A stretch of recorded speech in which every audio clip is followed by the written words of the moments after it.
ये बिल्कुल गलत है ना। आप बैठे हो पढ़ाई करने और चला रहे हो फ़ोन। किताबें आपके सामने हैं, आपको पढ़ाई करनी है, आपको तैयारी करनी है, आपको क्वेश्चन सॉल्व करने हैं और आपको अपने कल के लिए कुछ बेहतर करना है। और आप सोशल मीडिया खोल के स्क्रॉलिंग कर रहे हो। आप क्या कर रहे हो ये बात मुझसे बेहतर आप खुद जानते हो।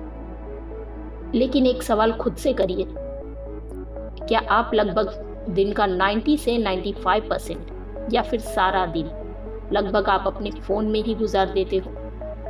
उसके बावजूद भी अगर आपको घंटे 2 घंटे या 3 घंटे पढ़ाई करने बैठना है तो उस समय फ़ोन चलाना भला ये कहाँ की समझदारी है।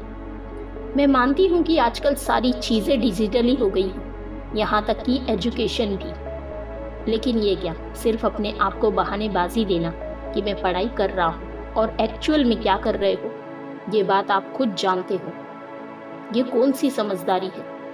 जिसके पास सपने हो, जिसके पास करने के लिए बहुत सारे काम हो, जिसके पास एक जिम्मेदारी हो, अगर आप ऐसे ही करते रहे तो आप किसी और को नहीं बल्कि खुद को बर्बाद कर रहे हो। आप किसी और का नहीं बल्कि खुद का नुकसान कर रहे हो, अपने सपनों का, अपने कल का, अपने फ्यूचर का। और ऐसा नहीं है कि ये बात आप जानते नहीं, आप ये बात जानते भी हो और अच्छी तरह से समझते भी हो। लेकिन जानने और समझने के बावजूद भी जब इंसान जानबूझकर कोई गलती करता है तो उस गलती की कोई माफ़ी नहीं होती।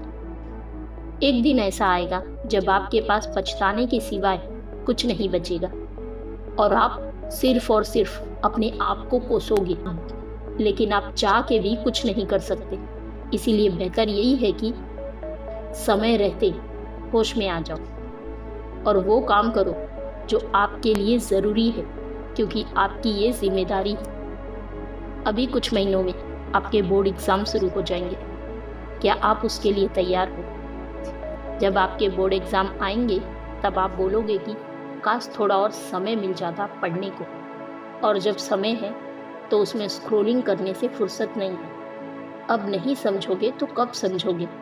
एक बार ये समय निकल गया, पढ़ाई का सिलसिला खत्म हो गया। याद रखना, जब हम पढ़ते हैं परीक्षा देते हैं और जब हम नहीं पढ़ते तो ज़िंदगी परीक्षा लेती है। आपको अभी एग्ज़ाम देना है या आगे चलकर ज़िंदगी को परीक्षा देते देखना है, आपके हाथ में है। वो कहते हैं ना, अब पछताए होत क्या जब चिड़िया चुग गई खेत। इसे जितना जल्दी समझ जाओ आपका जीवन संभल जाएगा। जय हिंद, वंदे मातरम।